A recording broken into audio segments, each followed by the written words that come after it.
Reinas y señoras, mujeres en la Casa Real de Aragón, con Anabel La Peña y Ana Segura.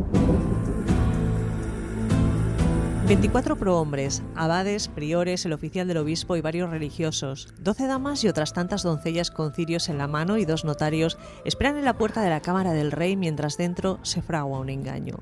Pedro II, que cree acudir a un encuentro secreto en la más absoluta oscuridad con la dama de sus sueños, está en realidad yaciendo con la reina María de Montpellier. Ella, junto a sus hombres de confianza, le ha tendido una trampa. En ese único encuentro, cuentan las crónicas, se engendrará un heredero.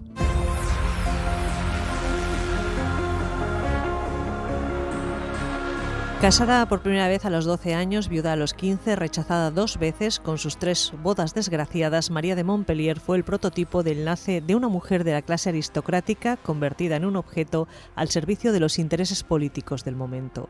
Ella murió sola y pobre en Roma, fue enterrada en el Vaticano y en poco tiempo adquirió un halo de santidad.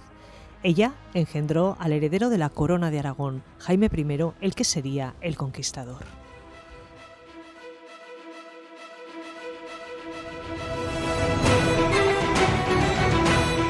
Nacido en 1208 y fallecido 68 años después, fue coronado rey con tan solo 5 años. En su largo reinado amplió notablemente la corona de Aragón tras las conquistas de Mallorca y el área levantina y por ello recibió el sobrenombre del Conquistador. Tan guerrero como religioso, su personalidad se forjó entre los templarios donde se crió y fue educado.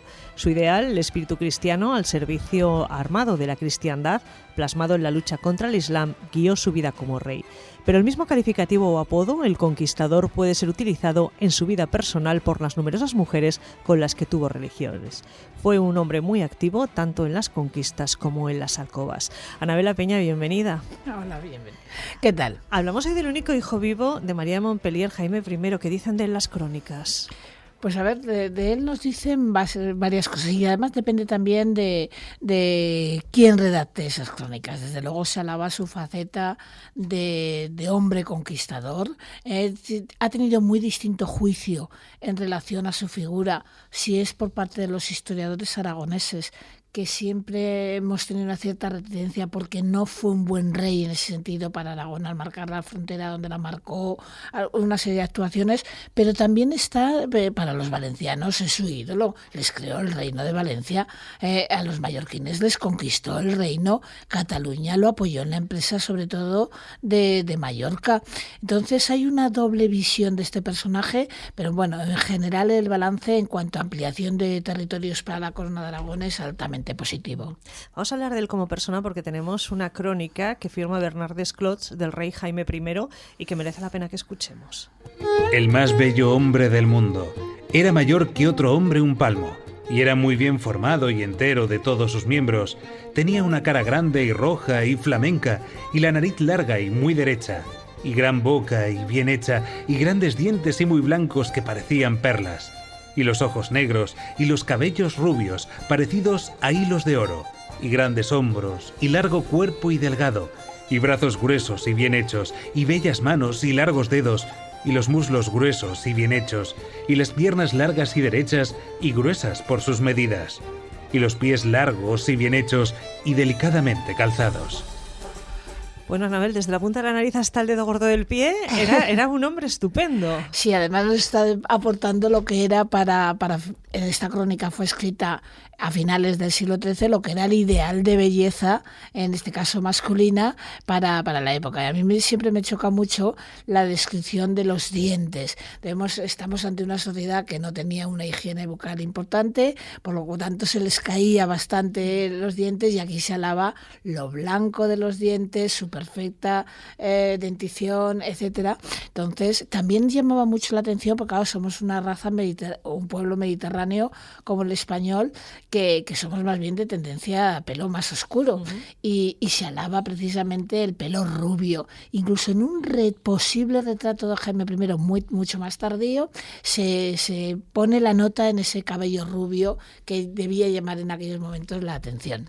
Bueno, otra cosa que nos llama la atención es que Jaime es un nombre inédito en la tradición aragonesa. ¿Por qué el conquistador se le llama Jaime? Pues hay una tradición sobre este tema y es que su madre que ya vimos en el capítulo anterior, que era una mujer devota y demás, se marchó a una iglesia, colocó 12 cirios exactamente del mismo peso, del mismo grosor, exactamente iguales, cada uno con el nombre de un apóstol, de tal manera que se pusieron a arder a la vez, y aquel que más durara quería decir que era la señal de que Dios elegía ese nombre. Y se rompe la tradición habitual, que era haberle llamado como el abuelo, es decir, a un hijo de Pedro, su primogénito masculino se tenía que haber llamado Alfonso, que es como fue la figura de Alfonso II de Aragón. Y sin embargo, el cirio que más duró fue el de San Jaime o Santiago, que es lo mismo, y por eso se inaugura un nombre vinculado también a la Casa Real Aragonesa. Se simultaneó, tuvimos 2 reyes, pero luego la rama que surgió a partir de Jaime I de Aragón en Mallorca, hubo más Jaimes, y es un nombre ya que queda vinculado a la casa reinante. Bueno, todo esto lo sabemos porque nos lo cuenta él en sus memorias. Vamos a escucharlo. Nuestra madre mandó luego fabricar 12 cirios de igual peso y tamaño. Hízolos encender todos a la vez. Dio a cada uno el nombre de un apóstol e hizo voto a Dios nuestro Señor de que nos pondría el nombre del que durase mayor tiempo. Fue este el de San Jaime, y por esto por la gracia de Dios, nos llamamos Jaime. Obra de Dios pareció que los tratos que había entablado nuestro abuelo para tener por mujer a una hija del emperador Manuel se viesen cumplidos después con el casamiento del rey don Pedro con doña María, borrando así la falta que primeramente se había cometido. Bueno, si quieren saber de qué está hablando Jaime, pueden escucharse los capítulos anteriores donde lo explicamos detalladamente, porque esto es un auténtico culebrón real en la Casa de Aragón, pero un auténtico culebrón. La cuestión es que por los distintos intereses de las familias, este niño no lo tuvo nada fácil ya desde el principio. No, la verdad es que tuvo una infancia bastante complicada. Pero por un lado, su madre, que se tiene que marchar a Roma a defender el matrimonio. Segundo, por otro lado, otro elemento importante fue su padre, que tardó mucho tiempo a reconocerlo. Tercero, es que no se cría ni siquiera en el seno familiar, es que decir, al muy poco tiempo ya lo conducen hacia un futuro matrimonio, y sobre todo porque había intereses contrarios entre los familiares. Un llamado tío abuelo, que en realidad es tío bisabuelo, que no sé si eso está admitido como grado de parentesco, y un tío abuelo, es decir, un hijo del conde Ramón Berenguer IV, el más pequeño, el más joven, y un otro familiar, el infante Fernando, van a intentar llevarse el reino para ellos. Podía pasar cualquier cosa, era un niño pequeño, es decir, podía morir en cualquier momento, o bien provocarle la muerte de alguna manera, y entonces la dinastía hubiera cambiado de manos a otras manos masculinas de la misma estirpe real. Sucedió al cabo de poco tiempo que por una trampilla que daba encima de la cuna donde nos estábamos, nos tiraron una piedra que cayó al lado de la cuna, pero no fue la voluntad de Dios que entonces muriésemos.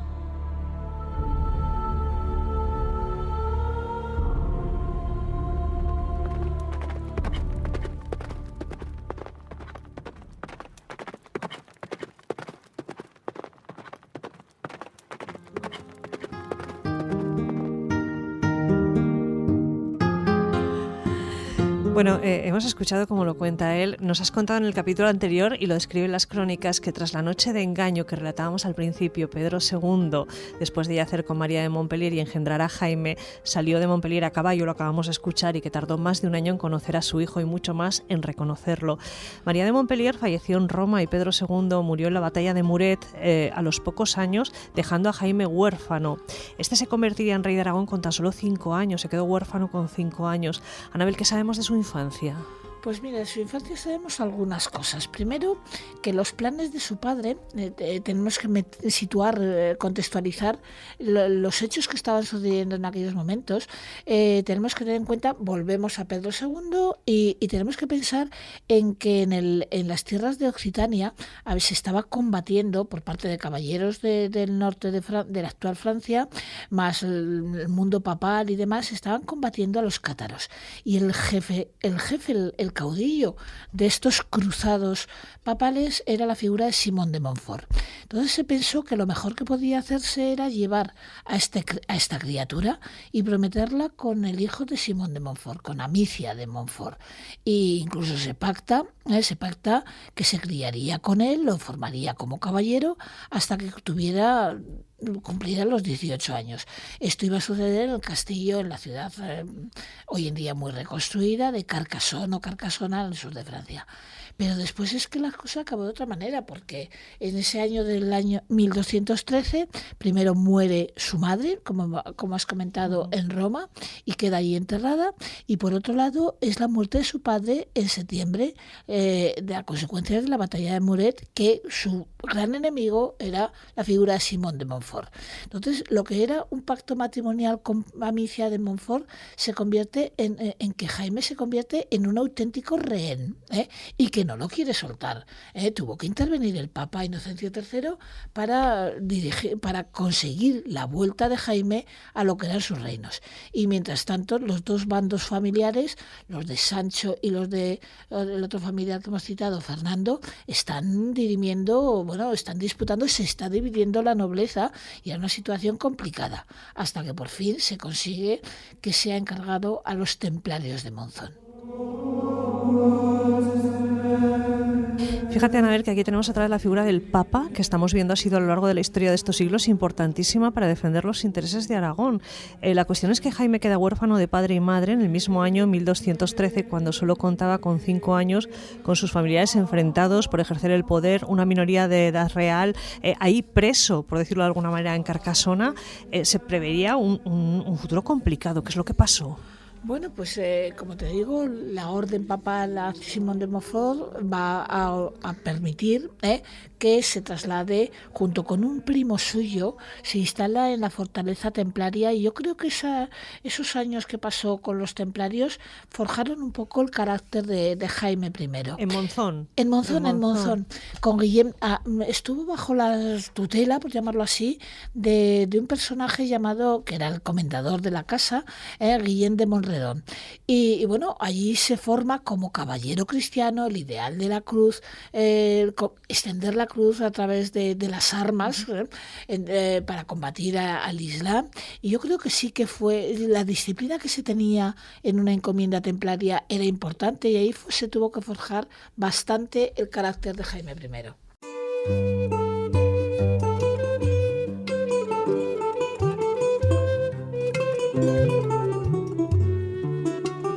Bueno, pues de una manera u otra este niño llega a los 13 años, después de pasar muchas dificultades y de verdad encomendarlo, no sabemos muy bien si al ángel de la guardia o quién, que lo estuvo defendiendo, pero el caso es que el niño tiene 13 años y lo mejor es casarlo. Y otra vez volvemos, Anabel, a intentar una unión matrimonial con Castilla.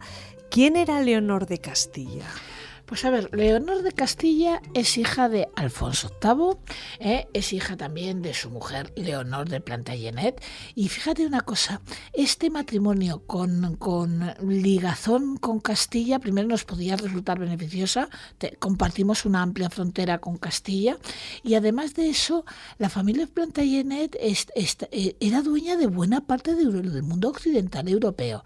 Los Plantagenet dieron pues ni más ni menos que una dinastía reinante en Inglaterra durante muchos siglos, tenían origen en Francia, la mitad oeste de Francia, podemos decir, las tierras de Burdeos, las tierras más occidentales, la mitad occidental, pertenecían a esta familia que ahora además era, desde hacía un tiempo, reyes de Inglaterra.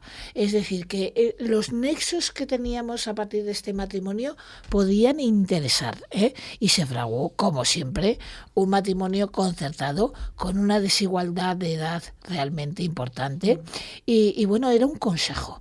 Cuanto antes tuviera descendencia, era mejor. Una forma de asegurar la dinastía. Y por lo tanto, se procede a ese casamiento desigual en cuanto a la edad de los contrayentes. Bueno, pues sobre cómo se llegó a este pacto hay dos versiones. La de Jaime I, que lo cuenta en sus memorias. La reina doña Berenguela de Castilla nos propuso el matrimonio con su hermana, doña Leonor. Antes de tomar por mujer a la reina doña Leonor, consultamos a los de nuestro consejo, y todos fueron de dictamen que, puesto nuestro padre no había dejado otro hijo que nos, debíamos casarnos joven para que si aconteciese que muriésemos por enfermedad o por algún tóxico que nos diesen, cosa de que se horrorizaban solamente con pensarla, dejásemos al menos descendencia y no hubiese de salir el reino de nuestra casa, mayormente cuando el conde don Sancho, hijo del conde de Barcelona, y nuestro tío don Fernando, hijo del rey don Alfonso, aspiraban ambos al reino, y habían intentado ya alzarse con él en nuestra niñez mientras estábamos en Monzón. Movidos de tales razones, nos instaron para que contrajésemos el matrimonio con la hija del rey don Alfonso de Castilla. Cediendo a tales instancias, nos fuimos a Ágreda para recibir por mujer a doña Leonor. Pues esta es la versión de Jaime I en sus memorias en el libro de los Hechos y esta es la versión de Jerónimo Zurita. Por aquel tiempo se concordó el matrimonio de la infanta doña Leonor con el rey de Aragón y se efectuó por consejo de los ricos hombres y caballeros que estaban cerca del rey para que no se apoderasen de la tierra del conde don Sancho y el infante don Fernando que descubiertamente pretendían reinar. Y estaba en gran peligro la vida del rey. Por esta causa, instaron a que el matrimonio se efectuase. Partió el rey con los ricos hombres y caballeros de su corte para la villa de Ágreda para recibir a la reina. El rey de Castilla y la reina su madre trajeron a la reina doña Leonor muy acompañada. Celebráronse las bodas con gran solemnidad en aquella villa de Ágreda a 6 del mes de febrero del año de la Natividad de 1221. Bueno, pues ya nos has dicho, él contaba 13 años, él no era un niño, ella al parecer entraba ya en la treintena, poco más o menos. ¿Cómo fue la dote? ¿Qué sabemos de este acuerdo de matrimonio? Tenemos que perfilar varias cosas. Fíjate cómo en el texto que acabamos de oír, en el penúltimo, se menciona que tiene la amenaza de morir por un tóxico, es decir, teme morir envenenado por lo que estamos diciendo. ¿Cómo fue la dotación?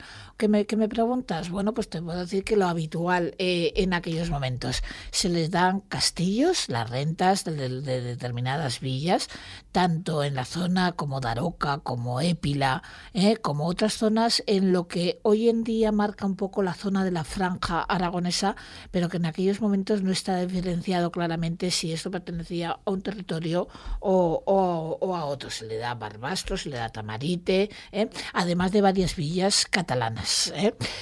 Un elemento tenemos que comentar. Generalmente todos los investigadores admitimos que ellas debían dar por la treintena. Sí. Hay algún historiador que menciona que no, que debía ser más joven. Lo que sí que tenemos muy claro es que él era un auténtico niño, ni siquiera un adolescente, era un preadolescente en aquella época. Por lo menos lo que buscan es la continuidad. Es que la continuidad del linaje marca absolutamente un elemento fundamental, porque si no puede desaparecer el reino y algún familiar en otro territorio se puede reclamarlo. Por lo tanto, ese es el consejo, que se casen. Y me hace mucha gracia porque se van a casar a Ágreda.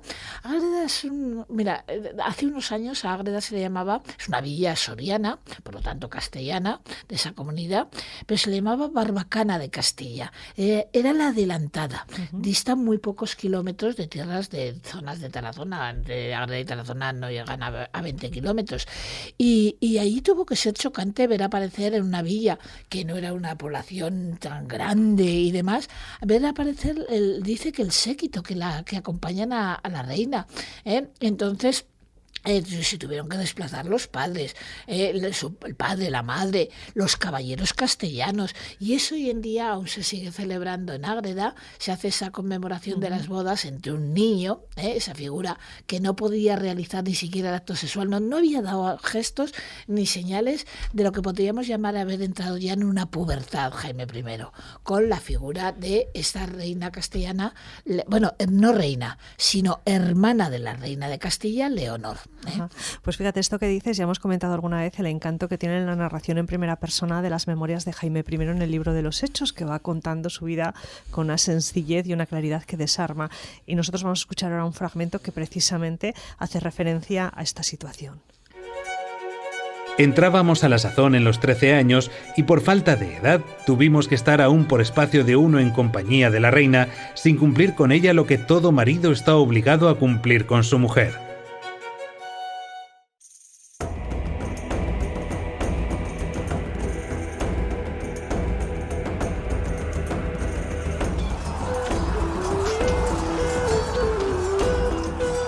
Bueno, pues vaya presión tendría ahí el chaval y la corte vigilando si ese niño estaba o no para entrar en la alcoba conyugal. Pero Anabel, lo cierto es que además hay algunos episodios de estos primeros años que fueron bien complicados, en los que Jaime y Leonor tuvieron que enfrentarse a revueltas, a situaciones difíciles e incluso a algunos que parecen de novela de aventuras. Sí, la verdad es que Jaime I no se llevó bien con la nobleza aragonesa y desde el poco tiempo de ejercer ya su cargo como monarca de forma efectiva. Hubo rebeliones, las 15 o 20 familias más notables, los Foces, bueno, varias familias aragonesas se levantaron en ocasiones contra él, y este será uno de los primeros episodios, y Jaime I y su mujer acaban confinados, rodeados, cercados prácticamente por una parte de la nobleza, en un edificio de Zaragoza, en la ciudad de Zaragoza. No el edificio actual, que es posterior, que es más tardío, que creo es del siglo XVI, sino en lo que había sido una vieja residencia del mundo islámico, ahora convertido en Castillete, por llamarlo así, una zona especial donde residían de vez en cuando los reyes de Aragón, y allí acaban encerrados. El rey va forzado a Zaragoza y sus contrarios lo cercan y hacen fuerza. El rey estaba en poder de aquellos ricos hombres, apremiados y fuera de su libertad. Tras esto, procuró con la reina salir del poder de aquellos ricos hombres y que saliese con él una noche por una ventana del palacio. Pues así lo cuenta Zurita, pero vamos a ver cómo lo cuenta Jaime en sus memorias. Apenas llegamos cerca de las casas que son nuestras y que están junto a la puerta de Toledo, llamada por otro nombre La Zuda, siendo ya de noche, nos dijeron que entre nuestra puerta y una portezuela que había cerca por la cual se salía la muralla de la villa, se veían como unos 100 hombres armados. Cuando la reina oyó que afuera había hombres armados y vio que aquellos habían entrado en casa, echóse a llorar con gran sentimiento, y nos, que estábamos en su compañía, procuramos consolarla. Acudieron entonces ante nos Guillermo Boy y Pero Sanz de Martel, el primero de los cuales, viendo a la reina en tal estado, le dijo: «No lloréis, señora, que consuelo en demasía tendréis luego. Las lágrimas que así se vierten solo sirven para debilitar la razón. Ya veréis cómo las vuestras se tornarán luego en gozo y se aplacará vuestra ira». Duró esto, sin embargo, muy cerca de 3 semanas. Bueno, esto llega a un punto en el que Jaime le propone a Leonor que escapen, que huyan. Nos dirigimos a la reina y le dijimos: «Harto estamos ya, señora, de la vergüenza y daño que ambos sufrimos, pero aunque sea un niño, os juro hemos de vengarnos. Sabemos que en esta casa hay una trampa. Buscaremos 2 cuerdas y sentada vos en una tabla, os haremos hundir hasta abajo. Bajaréis vos por la trampa, cuya salida viene debajo de la puerta, mientras nos quedaremos todavía aquí en Zaragoza, pues por la mira de que vos no lo paguéis, no nos atrevemos ahora a emprender nada». La reina respondió a esto: «Sabed que por nada del mundo me arriesgaré a bajar de tal lugar con la tabla y cuerda que decís». Mucho le suplicamos, en vista de su negativa, mas no queriendo acceder de ningún modo, olvidamos ya nuestro plan por respeto solo a su temor. Pues aquí, Anabel, vemos al niño y la aventura, y vemos a la reina consciente de la gravedad de la situación. ¿Cómo se resolvió el asunto? Y más allá de esto, ¿qué papel tuvo Leonor como reina? Bueno, pues sobre todo al principio sí que vemos quizá por la edad, porque fuera mayor y estuviera bien asesorada, porque vino con un importante número de miembros castellanos y por eso, porque podría tener ya más uso de razón, podemos pensar en que, bueno, sabemos, mejor dicho, que intervino en algunos asuntos del gobierno en los primeros momentos. Después, conforme Jaime I mostraba la predilección por otras mujeres, ya cada vez la vemos firmar menos. Tenemos documentos conjuntos entre Jaime y la firma de Leonor de Castilla. Se resolvió. Jaime I siempre tuvo unos tiros y aflojadas importantes, como hemos mencionado, con respecto a la nobleza. En alguna ocasión, lucharon cuerpo a cuerpo con Pedro de Aones y en otras ocasiones, pero creo que no hizo falta acudir a descolgar a la pobre reina, que con aquellos sayones que llevaban en la tabla con las cuerdas y demás hubiera sido un espectáculo cuanto menos peculiar. Bueno, más allá de la edad concreta, sí sabemos que Jaime tenía 13 años, Leonor posiblemente bastantes más. El chico se convierte en un hombre, es el rey y cuentan las crónicas que un hombre extremadamente apuesto. Anabel, ¿qué ocurre con ellos? ¿Qué pasa en este matrimonio? Bueno, pues como te decía, al principio sí que los vemos actuar conjuntamente, vemos cómo firman un reconocimiento de deuda. Ten en cuenta que Pedro II dejó las finanzas del reino totalmente agotadas y Jaime I al principio arrastró estos problemas económicos y los vemos intervenir. Después ya se produce un alejamiento importante porque desde luego suele decirse, amparándose un poco en lo que es la cantidad de camas que visitó Jaime I, que un elemento de distanciamiento entre los cónyuges fue la figura de una dama castellana que había venido llamémosle entre las damas de compañía de la reina Leonor, una tal Elo Álvarez, que desde luego con ella hay una cierta cercanía, pero no es obligatorio pensar en que haya una situación sentimental entre ellos. ¿Cómo sabemos que existe esta cercanía? ¿Quién nos lo cuenta? Pues a ver, nos lo cuentan algunos testigos. A ver, hay documentos, por ejemplo, en los que ella es mencionada, se le da permiso para empeñar una villa real, es la villa de Alfajarín, ¿sí? y en alguna ocasión se le dice mi dilecta, es decir, mi preferida. A veces se le escapan en la Cancillería este tipo de frases y nos hace pensar, pero tampoco tenemos la seguridad de que Elo Álvarez, que sí que hubo un cierto interés por parte de Jaime I hacia ella, tuvieran obligatoriamente relaciones entre ambos.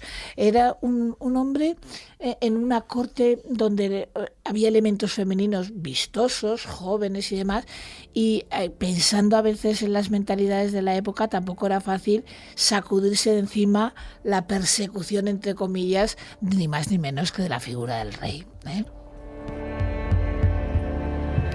Más adelante, Anabel, hablaremos de alguna de estas mujeres, pero volvamos a Leonor, ¿qué fue de ella? Bueno, pues con el tiempo se llevó la cosa bastante mal. No sabemos exactamente las razones por las cuales, salvo quizá esa visita constante a las distintas camas del reino por parte de Jaime I.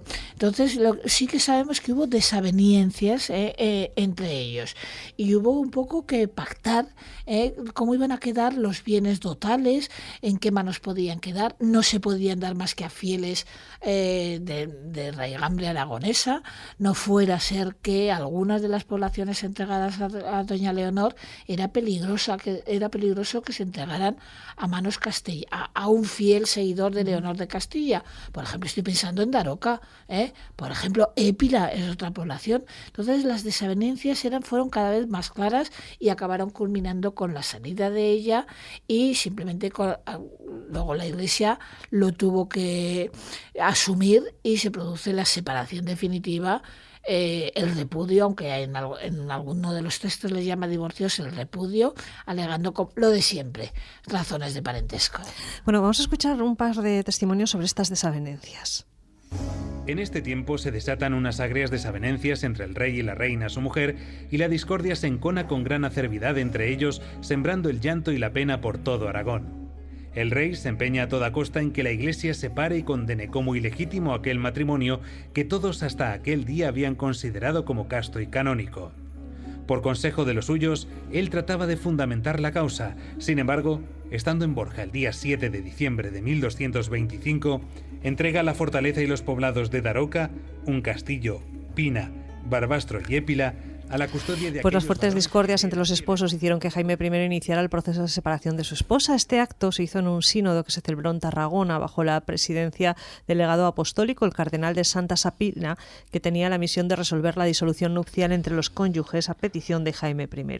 Finalmente, el legado papal disolvía el matrimonio por razones de parentesco en sentencia dada en Tarazona el 28 de abril de 1229, y el motivo era que Jaime y Leonor eran primos en un grado de parentesco prohibido por la Iglesia, y es que ambos, como nos contaba Anabel, eran bisnietos de Alfonso VII de Castilla. Así es. Mira, estos matrimonios que la Iglesia prohibía porque eran descendientes, sus bisabuelos fueron comunes, etcétera, se jugó con ellos. A veces el papado, cuando no le interesó, no permitió determinadas uniones y cuando le convenía, simplemente las autorizaba, después legitimaba a los hijos, en fin, fue un jugar como señor temporal a veces del propio papado, ¿eh? Pero finalmente sí que consiguió la nulidad aunque uno de los textos, como te digo, dice divorcio, la nulidad, pero con el reconocimiento de legitimidad del heredero. Ya tenía continuidad la Casa Real Aragonesa, que es el infante Alfonso, que es hijo de Leonor y de Jaime.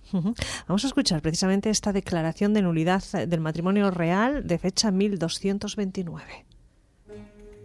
Sea manifiesto a todos los que hayan de ver este documento que nos, doña Leonor, por la gracia de Dios, reina de Aragón, condesa de Barcelona y señora de Montpellier, por el bien de mi propia alma y recibiendo el saludable consejo del venerable Padre en Cristo Juan, obispo de Santa Sabina y legado de la sede apostólica, firmamos con la emisión del juramento lo que juzgare que debe disponerse sobre la celebración del divorcio entre nos y don Jaime, nuestro amadísimo marido. Este documento se hizo el 16 de marzo del año del Señor 1228. Si el rey quita o sustrae por la fuerza o por cualquier artimaña a la reina algunos de esos castillos de Aragón, él y sus consejeros y cooperadores queden excomulgados. Si la reina violentamente o con cualquier engaño quitare contra la voluntad del rey algunos de los dichos castillos de Aragón, de la mano de los naturales de Aragón, o los retiene ella en su mano, o los entrega a otros que no sean naturales de Aragón, ella y todos sus consejeros y colaboradores queden inmediatamente excomulgados, y todos los lugares en donde se encontrara queden en entredicho. Además, si la reina en cualquier tiempo hace que se enajene del reino de Aragón alguna de estas cosas que le han asignado, quede excomulgada y quien reciba algo de eso quede igualmente excomulgado. De forma que si no cumple el rey, sea excomulgado y declarado perjuro, y si no lo cumple la reina, sea igualmente excomulgada y declarada perjura. Hecho en Tarazona en el año del Señor 1229, día 29 de abril.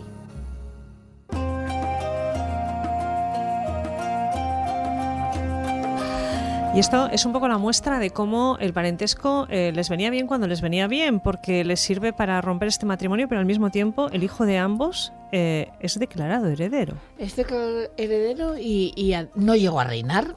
Es la figura del infante Alfonso, que murió 16 años ni más ni menos antes que su padre, y eso no llegó a reinar. Es una figura un poco, se le llevó a Castilla con Leonor. Leonor nunca más vuelve a pisar tierras aragonesas.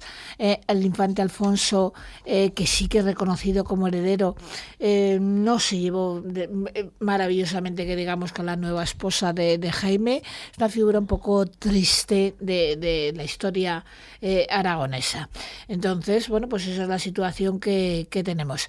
Y además, bueno, pues ella, como te digo, se marcha, vivió una temporada por la corte castellana y después simplemente acaba en el monasterio regio por excelencia de Castilla, que para el mundo femenino, que son las huelgas.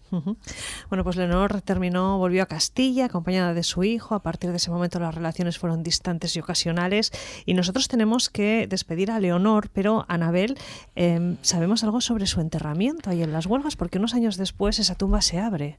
Sí, mira, a mediados del siglo XX,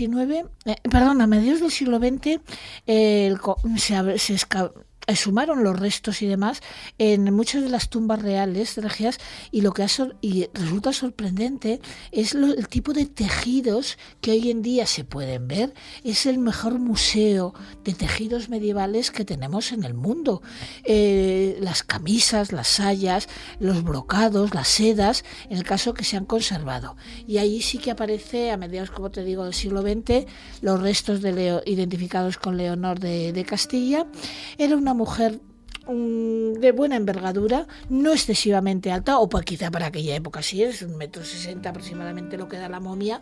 Apareció con los brazos, con las manos cruzadas sobre el pecho, con restos, como estamos diciendo, de ropaje, y bueno, pues es interesante visitar el Museo de las Huelgas, como te digo, porque del tejido, porque es que te encuentras con cómo utilizaban, por ejemplo, cantidad de tejidos de tipo islámico. Eran los mejores mejores brocados y las mejores sedas, o bien procedentes de la Granada islámica, o bien procedentes de intercambio comercial con Egipto y otros países islámicos.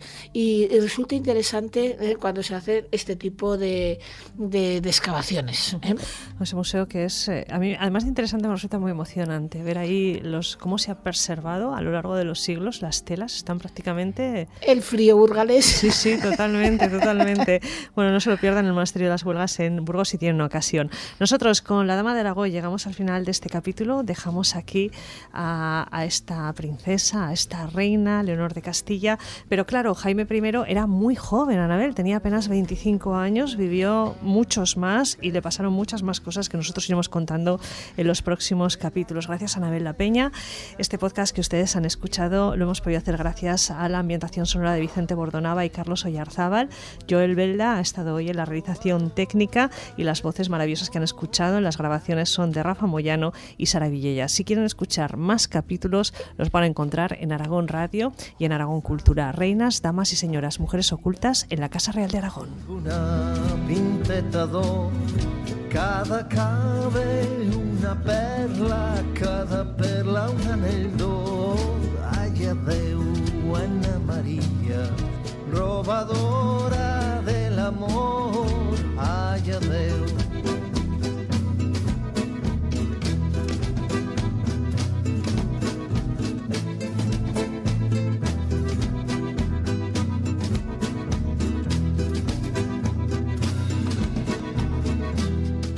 El seu germà la mirava amb un ull tot amorós. Se la mira i se l'emporta a la fira de Lió. Ai, adeu, Anna Maria, robadora del amor. Ai, adeu.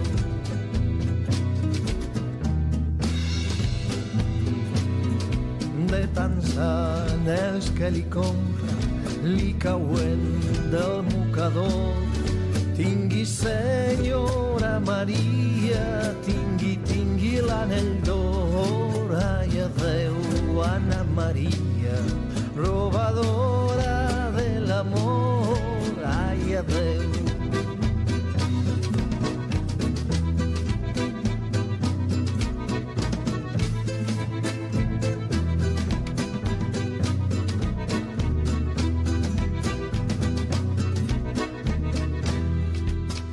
Qui és aquesta dama que he llançat al resplendor? N'és filla del rei de França, germana del Aragó.